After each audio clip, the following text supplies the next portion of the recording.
Hi everyone, this is Sarah. Today I'm going to show you how to use Adobe Photoshop to do digital coloring. In a previous tutorial video, I went over how to take a simple pencil sketch into Photoshop and make it sharp and clean with fresh line work using the brush tool. I'll give you a quick recap. First, I used the blue pencil for rough line work, a red pencil to tighten up the lines, and a regular pencil to make the final lines. Take it into Photoshop and use the original image as a multiply layer. It helps to change the color of the original layer to something vibrant, so when you draw over top of it, you're not drawing with a black brush against gray pencil line work. Lock the layer with the original image and redraw the line work on a new layer with the brush tool. Okay, now we're ready to actually add some color. We definitely want to keep the line work as its own separate layer. So lock the line work with the padlock. Underneath the line work, make a new layer for your first color layer.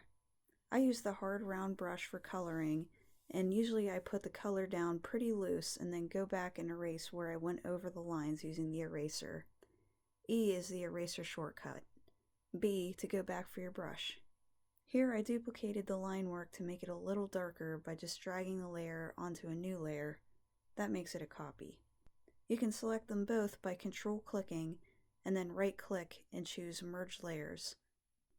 What I typically do is lock pretty much every layer except for the layer that I'm currently using, just to keep myself in check. What I suggest is to keep a separate layer for each group of colors. For example, I'll make a layer for the brown branch. I'll make another layer for the green lizard body. I'll make another layer for his eyeball, and then a separate layer for the background. For the main color of the lizard, instead of drawing the whole section by hand, we can just switch to the magic wand tool with W and click outside of the lizard. CTRL+Shift+I to inverse the selection. That will select the opposite of what you originally had selected. Shift F5 to fill the color. To change the color, just click the color swatch and pick your color. Be really careful with the magic wand tool, it is not perfect. Here I am meticulously adding scales, and my god was it time consuming. Use B for brush and use the brackets to increase or decrease your brush size. You can change the opacity to make them slightly transparent by changing it through the opacity on the top of the screen, or if you know exactly what you want, say 80%, just hit 8 on the keyboard and it'll change your active layer to 80% opacity.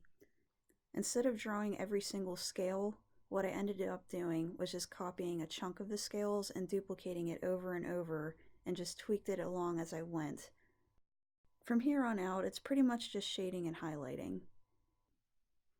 You'll want a new layer for each color or by object. Like for example, you can use a layer for the eye color, a layer for the eye shading, and a layer to make a highlight spot on the eyes.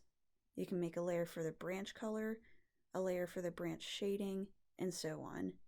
It can be a lot of layers, but what you can do is group your layers by object, select those layers, and hit Ctrl+G to group them. That way they're all together. For shading, you just want to switch your brush to the soft brush tips. Use black and play around with the opacity. I suggest using the magic wand or drawing a selection with the lasso tool to select the area you're trying to shade. Then you don't have to worry about going over the lines and you can keep your paint contained where you want it. To add some depth, I added some soft yellow shading on the body and some bright yellow, almost white for the highlights, all with a soft brush with their own layers, adjusting the opacity to choose the strength. And here's the final result. A cute chameleon for my header on my portfolio website. You can check it out at frompencilstopixels.com. Thanks and have fun with your own drawings.